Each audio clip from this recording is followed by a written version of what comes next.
Good morning everyone, I hope आप सभी ठीक होंगे। जो आज का लेक्चर हम डिस्कस करने जा रहे हैं वो है आपका कंजंक्शन। ठीक है, कंजंक्शन वर्ड से ही आपको समझ आ जाना चाहिए। जंक्शन का काम होता है जोड़ना, और कंजंक्शन जो हमारा ग्रामर का पोर्शन है, आपको आपकी क्लासेस में, आपके हायर लेवल एग्ज़ाम्स में हो गया, कोई कॉम्पिटिटिव एग्ज़ाम हो गया, उसको one of the best topic है, one of the most important topic है। कंजंक्शन होता क्या है, सबसे पहले हम ये देखेंगे। आपके सामने डेफिनेशन भी लिखी हुई है। A conjunction is a word use to connect word, phrases or classes. Conjunction वो वर्ड है या वो वर्ड है जो क्या करता है, जोड़ने का, कनेक्ट करने का काम करता है किन्हीं दो वर्ड्स को। वर्ड्स क्या हैं आपको पता है, ठीक है। ग्रुप ऑफ लेटर्स को हम वर्ड्स कह देते हैं, जिनका हम एक मीनिंग रख दिया, ठीक है। एक्चुअल में होता क्या है, ये जो अल्फ़ाबेट्स हैं हमारे, ये कंबाइन हो रहे हैं, वर्ड्स बना रहे हैं, वर्ड्स जुड़ रहे हैं, सेंटेंसेस बना रहे हैं, फ्रेजेस बना रहे हैं, क्लॉजेस बना रहे हैं, वही है, ठीक है। तो ये दो वर्ड्स को जोड़ने का काम, दो फ्रेजेस को जोड़ने का काम और दो क्लॉजेस को जोड़ने का काम करता है आपका कंजंक्शन। सबसे पहले आपके दिमाग में क्वेश्चन ये अराइज होना चाहिए कि मैम ये फ्रेजेस क्या है, ये क्लॉजेस क्या है, ठीक है। तो फ्रेजेस क्या होता है, देखिए, फ्रेजेस ग्रुप ऑफ वर्ड्स होते हैं, बट इसमें ना ही आपका सब्जेक्ट होता है, ध्यान रखिएगा, ना ही सब्जेक्ट होता है और ना ही वर्ब होता है, ठीक है, ना ही वर्ब होता है, ये दोनों इसमें नहीं होते हैं, ठीक है। लाइक टॉल ट्री, ठीक है। टॉल ट्री जो है, यहाँ पे ना ही आपको सब्जेक्ट नज़र आ रहा है और ना ही वर्ब नज़र आ रहा है, ठीक है। टॉल जो है वो ट्री की खासियत है, नाउन है, और दूसरा उसका एडजेक्टिव ले लें आप, ठीक है। तो जब आपके ग्रुप ऑफ वर्ड्स तो हैं but they don't have subject and verb, उसको हम क्या बोलते हैं, फ्रेज। और क्लॉजेस में आपका सब्जेक्ट भी होता है और वर्ब भी होता है, और ये दो टाइप के होते हैं, ठीक है। ये जो क्लॉजेस हैं आपके, ये दो किस्म के होते हैं। ध्यान से समझेंगे। मैं एक मिनट में खाली पेज ले लेती हूँ या फिर इसको थोड़ा सा इलेबोरेट करके आपको समझा देती हूँ, ठीक है। क्लॉज जो है आपका, ये दो टाइप का होता है, ठीक है। एक आपका होता है इंडिपेंडेंट, ठीक है। उसके बाद दूसरा आपका होता है डिपेंडेंट, ठीक है। समझ आ रहा होगा आप। क्लॉजेस मैंने बोला group of words that have subject and verb, ठीक है। उसके बाद इंडिपेंडेंट होता है एक, और डिपेंडेंट होता है, मतलब कि इसकी दो टाइप्स ले लें, दो ब्रांचेस ले लें, डिपेंडेंट एंड इंडिपेंडेंट। इंडिपेंडेंट वो हो गया जो किसी दूसरे के ऊपर डिपेंड नहीं है अपना मीनिंग कंप्लीट करने के लिए, और डिपेंडेंट वो क्लॉज होता है जो किसी दूसरे के ऊपर डिपेंड करता है अपना मीनिंग कंप्लीट करने के लिए। अब आपको कंजंक्शन में क्या मिलेंगे, क्लॉजेज मिलेंगे जो ज्वाइन हो रहे होंगे with the help of conjunction, ठीक है। अब जो है कंजंक्शन में क्लॉजेज जो है, क्लॉजेज को जोड़ने का काम कंजंक्शन कर रहा है, तो एक डिपेंडेंट है, एक इंडिपेंडेंट होगा, ठीक है। इंडिपेंडेंट वो होगा जिसका मतलब अपने में कंप्लीट है, जैसे ही रैन, वो भाग गया, ठीक है। डिपेंडेंट वो होगा जो अपना मीनिंग कंप्लीट करने के लिए इंडिपेंडेंट के ऊपर क्या करेगा, डिपेंड करेगा, उसके ऊपर डिपेंड होगा, ताकि वो अपना जो मतलब है उसको क्या कर सके, कंप्लीट कर सके, ठीक है। तो ये दो क्लासेस होते हैं, दो टाइप्स होती हैं, ये आपको पता होनी चाहिए, ठीक है। अब हम वापस अपने उसमें आते हैं, टॉपिक में आएंगे, ठीक है। तो हमने देखा कि कंजंक्शन क्या है, जो एक ऐसा वर्ड है जो जोड़ता है, कनेक्ट करता है वर्ड्स को, फ्रेजेस को या फिर क्लासेस को।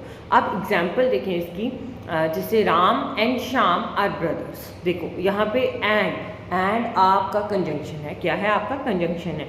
राम और श्याम दो इंसान हैं, वो दोनों क्या हैं, ब्रदर है, और इन दोनों को जोड़ने का काम किसने कर दिया, कंजंक्शन ने। अब शी सैंग, वो गाती है, एंड डांस, और वो नाचती है, नाचती भी है और गाती भी है, सिंगिंग भी कर रही है और डांसिंग भी कर रही है। तो शी सैंग एंड डांस, यहाँ वर्ब जुड़ रहे हैं। He failed because he didn't study, ठीक है। अब देखिए यहाँ पे क्लॉजेज हैं, अब आपको पता होना चाहिए यहाँ पे क्लॉजेज हैं, ठीक है। कैसे, मैं आपको बताती हूँ, ठीक है। इसको इलेबोरेट कर देते हैं। He failed because he did not study. He failed, वो फेल हो गया। क्यों फेल हो गया, ये क्वेश्चन अराइज हो रहा है, या क्यों फेल हो गया, बिकॉज ही डिडंट स्टडी। अब याद रखना, जब मैं आपको एक टाइप पढ़ाऊँगी कंजंक्शन की, उसमें मैं ये समझाऊंगी, बट यहाँ पे देखें ही फेल्ड जो है वो फेल हो गया, ये है आपका इंडिपेंडेंट क्लास, ये देखो वो फेल हो गया, ये किसी के ऊपर डिपेंड नहीं कर रहा। बट आगे वाला अगर आप देखेंगे बिकॉज ही डिडंट स्टडी, क्योंकि वो पढ़ा नहीं, तो क्योंकि वो पढ़ा नहीं तो क्वेश्चन अराइज होता है, तो क्या, तो वो क्या हो गया, फेल हो गया। ये अपना मीनिंग कंप्लीट करने के लिए इसके ऊपर क्या है, डिपेंडेंट है, ठीक है। तो ये जो बिकॉज है ये भी आपका क्या काम करता है, कंजंक्शन का काम करता है, एंड भी कंजंक्शन है और बिकॉज भी कंजंक्शन है। नेक्स्ट हम आते हैं टाइप्स ऑफ कंजंक्शन में।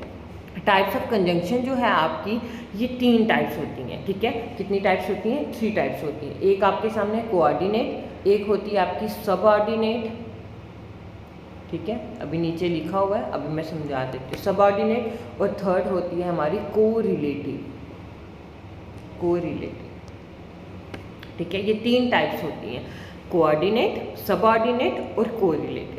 कोऑर्डिनेट कंजंक्शन वो कंजंक्शन होती है जिसका काम होता है, जो ना ये similar types of parts of speech को या सेम चीज़ को जोड़ने का काम करती है। कोऑर्डिनेट लाइक नाउन को नाउन के साथ जोड़ेगी, वर्ब को वर्ब के साथ, एडजेक्टिव को एडजेक्टिव के साथ, सब्जेक्ट को सब्जेक्ट के साथ, फ्रेज को फ्रेज के साथ, क्लॉज को क्लॉज के साथ, उसके बाद सेंटेंस को सेंटेंस के साथ, तो उसको हम बोलते हैं कोऑर्डिनेट कंजंक्शन। कोऑर्डिनेट कंजंक्शन का सिर्फ इतना सा काम है, 2 फ्रेजेस या 2 क्लासेस को आपस में जोड़ना, बट वो सेम काइंड के होने चाहिए। अगर नाउन है तो दूसरा भी नाउन हो, तब हम कौन सी कंजंक्शन लगाते हैं, कोऑर्डिनेट। दूसरी आती है आपकी सबऑर्डिनेट, जिसमें जो अभी क्लॉजेस वाला कंसेप्ट मैंने आपको समझाया, एक इंडिपेंडेंट एक डिपेंडेंट, वो काम करती है।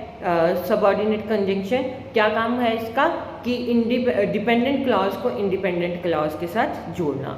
एंड लास्ट वन होती है हमारी कोरिलेटिव। कोरिलेटिव कंजंक्शन वो कंजंक्शन होती है जिसमें हम पेयर ऑफ कंजंक्शन का क्या करते हैं, इस्तेमाल करते हैं, जोड़ीदार, है ना, 2 पार्ट्स होंगे, 2 वर्ड्स होंगे, उनका हम क्या करेंगे, इस्तेमाल करेंगे। आई होप आपको थोड़ा सा बेसिक कंसेप्ट समझ आया होगा।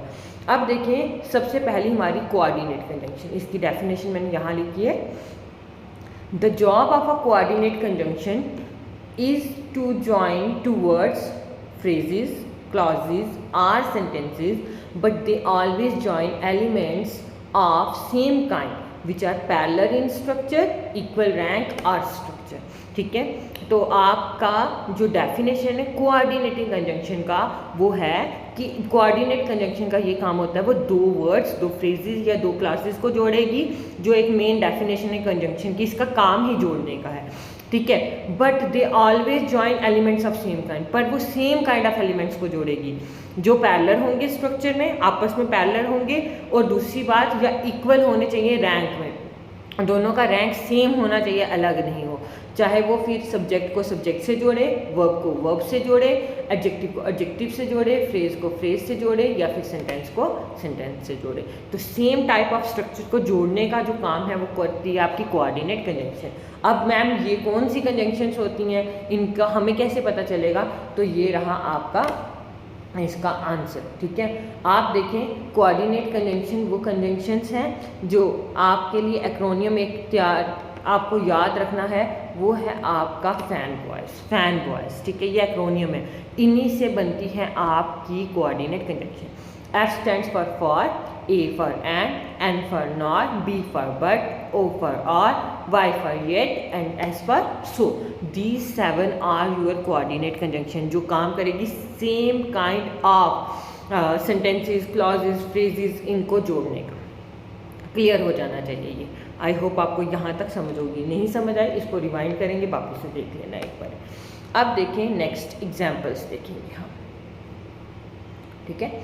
एग्जाम्पल देखें, he is rich but not arrogant, वो अमीर तो है बट वो एरोगेंट नहीं है। किसकी बात हो रही है, ही की बात हो रही है, वो रिच है, ही इज रिच एडजेक्टिव, और एरोगेंस भी हम किसके लिए यूज़ करें, ही के लिए। वो अमीर तो है बट वो एरोगेंट नहीं है, तो एडजेक्टिव्स हैं, सेम पार्ट ऑफ स्पीच है, देखिए रिच एंड एरोगेंट, तो उन दोनों को जोड़ने का काम कर रहे हैं क्या, आपका कोऑर्डिनेट कंजंक्शन जो है आपका बट। जैसे स्टडी हार्ड और यू विल फेल, ठीक है, या तो तुम अच्छे से पढ़ो या फिर तुम फेल हो जाओगे। देखिए स्टडी हार्ड ये भी आपका एक फ्रेज है, और यू विल फेल ये भी आपका फ्रेज आ जाएगा, ठीक है। ये दोनों फ्रेजेस को जोड़ने का काम कौन कर रहा है, आपका coordinate conjunction. She was tired yet she continued, वो थकी हुई थी फिर भी उसने अपना काम किया। ये दोनों आपके क्लॉजेज हैं और क्लॉजेज को जोड़ने का कौन काम कर रहा है? आपका कोऑर्डिनेट कंजंक्शन। तो क्लॉजेज, फ्रेजेस, सेंटेंसेस, वर्ड्स जिनको भी जोड़ने का काम होता है, जो सेम काइंड के पैरेलल होने चाहिए आपस में और उसके बाद सेम काइंड के हैं, उसको हम बोलते हैं आपका कोऑर्डिनेट कंजंक्शन। नेक्स्ट है आपका सबऑर्डिनेट कंजंक्शन। ठीक है, सबऑर्डिनेट कंजंक्शन वो होता है जो यूज़ करते हैं हम connect a dependent class with an independent class. Subordinate conjunction का इस्तेमाल वहाँ होता है जब हमने डिपेंडेंट क्लास को जोड़ना होता है, कनेक्ट करना होता है इंडिपेंडेंट क्लास से। मैंने पहले ही समझा दिया, डिपेंडेंट क्लास है, इंडिपेंडेंट क्लास है, इन दोनों को जोड़ने का काम आपका सबऑर्डिनेट कंजंक्शन करता है। ये शो क्या करते हैं? Time, cause, condition, purpose, contrast और एक्स्ट्रा। एक पॉइंट जो आप सभी अपनी नोटबुक्स में नोट डाउन करेंगे इसके अलावा, वो ये कि याद रहे कि सबऑर्डिनेट कंजंक्शन हमेशा डिपेंडेंट क्लॉज से पहले लगता है। क्या बोला मैंने? कि डिपेंडेंट क्लॉज जो किसी के ऊपर डिपेंड है, इंडिपेंडेंट क्लॉज के ऊपर डिपेंड है, उससे पहले आपका लगता है सबऑर्डिनेट कंजंक्शन।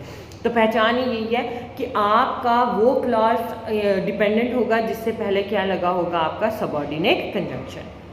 कौन कौन सी सबऑर्डिनेट कंजंक्शन होती है ये देखें। ठीक है, सॉरी, जैसे कि after, before, when, while, until, as soon as, because, since, as, if, unless, provided, that, ये साथ में है। ये सारी आपकी, ये हो गया ऑल दो, दो, इवन दो, ये सारी आपकी कौन सी कंजंक्शन है? तो ये आपकी कंजंक्शन है कौन सी? Subordinate conjunction. ये हमेशा लगी मिलेंगी आपको किससे पहले? तो आपके डिपेंडेंट क्लॉज से पहले। लाइक एग्जांपल यहाँ देखें, आई लेफ्ट आफ्टर ही केम, उसके आने के बाद मैं निकल गया। आफ्टर ही केम, उसके आने के बाद क्या हुआ?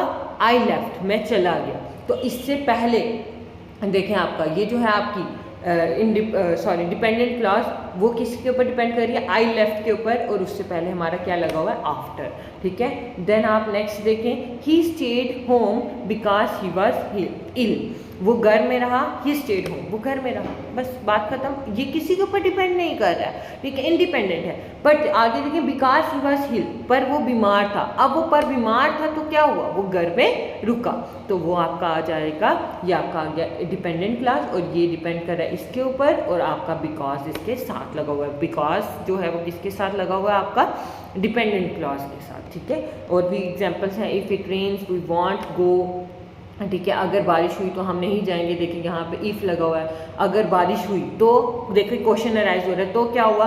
तो वी वांट गो, हम नहीं जाएंगे। ठीक है, ये सारी आ गई आपकी एग्जांपल्स किसकी? सबऑर्डिनेट क्लॉज की। नेक्स्ट देखें और कौन सी आपकी हैं, तो यहाँ पे और भी हैं, जैसे so that, in order that, as 2 बार लगा होगा सेंटेंस में, और देन, ये सारी आपकी आ जाती हैं सबऑर्डिनेट कंजंक्शन। ठीक है, जैसे work hard so that you succeed, तुम मेहनत करो, वर्क हार्ड, देखें अपने में डिपेंडेंट, सॉरी इंडिपेंडेंट है, ठीक है, वर्क हार्ड, मेहनत करो, सो दैट यू सक्सीड, ताकि तुम सक्सेसफुल हो सको, कामयाब हो सको। तुम कामयाब हो सको इसलिए तुम्हें क्या करना है? तुम्हें वर्क हार्ड करना है, मेहनत करनी है। He is taller than me, वो मेरे से क्या है? टॉलर है। ठीक है, ये नेक्स्ट आपकी जो टाइप है वो है आपकी को रिलेटिव कंजंक्शन। मैंने आपको पहले ही समझाया, जो पेयर्स में, दीज वर्क्स इन पेयर्स, इनका जोड़ा होता है और ये हमेशा जोड़े में ही काम करते हैं, पेयर्स में काम करते हैं। And relate elements with the same sentence, और सेम सेंटेंस। अब इसमें याद रखना, को रिलेटिव और कोऑर्डिनेट कहीं ना कहीं मैच करेगी। क्यों मैच करेगी मैं आपको बता देती हूँ। एक तो वो पेयर्स में नहीं थे, ये पेयर्स में है, ये डिफरेंस है। उसके अलावा काम सेम है, काम वो जो डेफिनेशन है वो आप इसमें ऐड कर सकते हैं। कैसे ऐड करेंगे? देखें आप को मैं बता दूं, जैसे वो सेम काइंड ऑफ जो था ना, पार्ट को करते थे, जॉइन करते थे, लाइक नाउन को नाउन से, वर्ड को वर्ड से, फ्रेज को फ्रेज से, क्लॉज को क्लॉज से। सेम इन दिस, यहाँ पे ये क्या करते हैं, ये भी वैसा ही काम करते हैं, इसमें भी ऐसा ही होगा। ये नाउन को नाउन से, प्रोनाउन को प्रोनाउन से, वर्ड को वर्ड से, क्लॉज को क्लॉज से, same kind of the speech को क्या करेंगे? ऐड करेंगे, मतलब कि सेम चीज़ को ऐड करेंगे या जोड़ेंगे। ठीक है, बट होंगे ये हमेशा किसमें? पेयर में। अब कौन कौन से होते हैं तो वो देखें आप, ये देखिए आइदर और, ठीक है, either or, neither nor, not only but also, both and, whether or, उसके अलावा, हाँ यही है, ठीक है, either or, neither nor, not only but also, ठीक है, ये पेयर में है, मतलब कि ये एक जगह मिलेंगे आपको, एक ये जगह मिलेंगे, ये इकट्ठे हैं बट हैं ये कौन से हैं आपके कोरिलेटिव, ठीक है, क्योंकि इनका इस्तेमाल हमेशा साथ में होता है। अब इनकी आप एग्जाम्पल अगर मैं आपको बताऊं तो वो आप देखें, आइदर राम आज शाम विल गो, या तो राम जाएगा या फिर कौन जाएगा, शाम। अब देखें आइदर आर का यूज हुआ बट देखें दोनों किसको ज्वाइन कर रहे हैं, नाउन को, राम और शाम दोनों सेम है, ठीक है, दोनों नाउन है तो either or. Then neither the teacher nor the students, अब यहाँ पे भी देखें नाउन है, ना ही टीचर्स ना ही बच्चे, were late, not only she sings but also dances, अब दोनों एडजेक्टिव हैं, ना ही खाली वो गाती, सॉरी वर्ब है, ठीक है, ना ही वो खाली क्या करती गाती है, वो नाचती भी है, ठीक है, not only but also. Both Rohan and Sohan are smart, देखें बोथ हैंड का यूज हुआ है और दोनों नाउन को ज्वाइन कर रहे हैं, रोहन और सोहन को। देन देखें I don't know whether he will come और नॉट, वेदर और का यूज हुआ है, ठीक है, और ये जोड़ रहे हैं किसको, दो क्लॉजेस को, ठीक है, तो ये आपकी आ जाती है कोरिलेटिव, ये हमेशा पेयर में होती है और same kind of words, phrases या क्लॉजेस को क्या करती है, ज्वाइन करती है। अब कुछ रूल्स होते हैं जो आपको पता होने चाहिए, आपको जब पैराग्राफ मिलेगा उसमें एडिटिंग करनी होगी आपको, ठीक है, एरर स्पॉटिंग करनी होगी कभी भी, तो आपको कुछ रूल्स को दिमाग में रखना है। फर्स्ट रूल ये कहता है सब्जेक्ट वर्ब एग्रीमेंट, ठीक है, कि सब्जेक्ट वर्ब का एग्रीमेंट होना चाहिए, ठीक है, इन कोरिलेटिव्स, मतलब whether using either are or neither are, the verb agrees with the nearest subject। अगर आप सब्जेक्ट में, सॉरी सेंटेंस में आइदर आर या फिर नाइदर आर का इस्तेमाल कर रहे हैं तो आपका जो वर्ब है वो एग्री करना चाहिए नियरेस्ट सब्जेक्ट के, मतलब कि वर्ब दो जगह यूज हो रहा है ना, नाइदर नॉर, जैसे हमने ऊपर भी पढ़ा, लाइक यहाँ पे देखें neither the boys not the teacher, ना ही लड़के ना ही टीचर्स, इज प्रेजेंट है, बट आप सोचेंगे मैम बॉयज टीचर ज़्यादा हैं, ठीक है, आर आना चाहिए, प्लूरल फॉर्म आना चाहिए, बट नहीं, मैंने अभी बताया कि यहाँ रूल ये कहता है कि आइदर आर नाइदर आर के जो है यूज़ करेंगे हम, उसके साथ जो वर्ब होता है वो एग्री करेगा जो उसके पास वाला है, तो टीचर जो है वो इस वर्ब के क्या है, पास है, तो टीचर सिंगुलर है तो उसके साथ वर्ब एग्री करना चाहिए, इसलिए यहाँ पे इज आया है, आर नहीं आया है। लाइक नीचे देखें आइदर द मैनेजर और द वर्कर्स आर रिस्पॉन्सिबल, या फिर मैनेजर या फिर वर्कर्स। अब यहाँ पे मैनेजर तो सिंगुलर है बट वर्कर्स आर प्लूरल, और वर्क के साथ क्या है, साथ वाला सब्जेक्ट कौन सा है, वो वर्कर्स है, तो हम वर्कर्स के अकॉर्डिंग हम जो है हमारा वर्ब लगाएंगे, तभी यहाँ पे क्या आया, आर आया। फर्स्ट रूल ये था।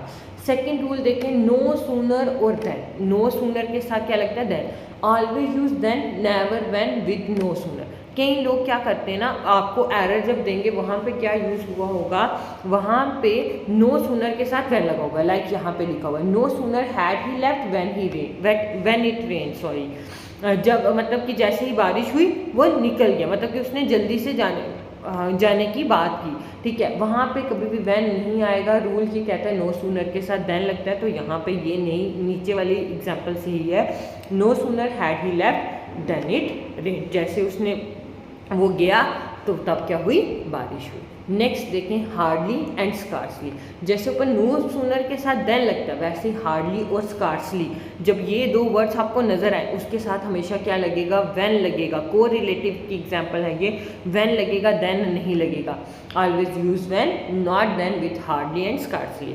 ऊपर नो सूनर के साथ हमेशा देन लगता है, हार्डली एंड स्कार्सली के साथ हमेशा व्हेन लगता है, like hardly had he slept when the bell rang, ये गलत होगा, नहीं, ओके, हाँ ठीक होगा, ठीक है, व्हेन लगा हुआ है ना, देन नहीं होना चाहिए, then scarcely had I arrived when it started raining. अब नेक्स्ट देखेंगे आप,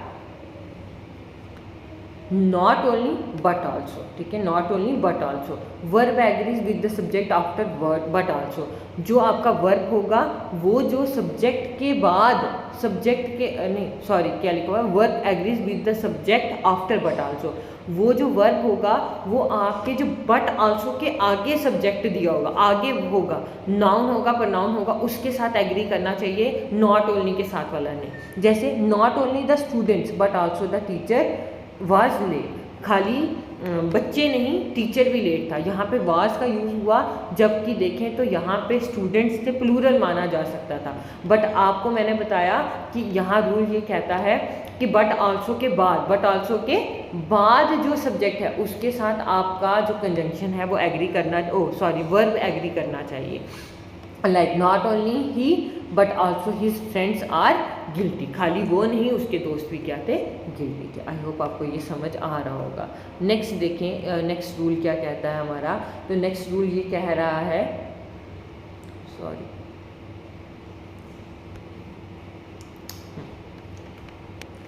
अनटिल वर्सेस अनलेस। अनटिल और अनलेस का यूज़ कहाँ करना है? अनटिल जो है वो रेफर करता है टाइम, जहाँ टाइम की बात हो रही है वहाँ पे अनटिल लगाएंगे, और अनलेस आप तब लगाएंगे जब कंडीशन हो, मतलब कि इफ़ नॉट, अगर ये नहीं तो फिर कुछ और करेंगे, लाइक दैट। जब कंडीशन हो अनलेस का यूज़ करें, और जब टाइम की बात हो रही है अनटिल का, like wait here until I come, यहाँ पे इंतज़ार करो जब तक मैं नहीं आता।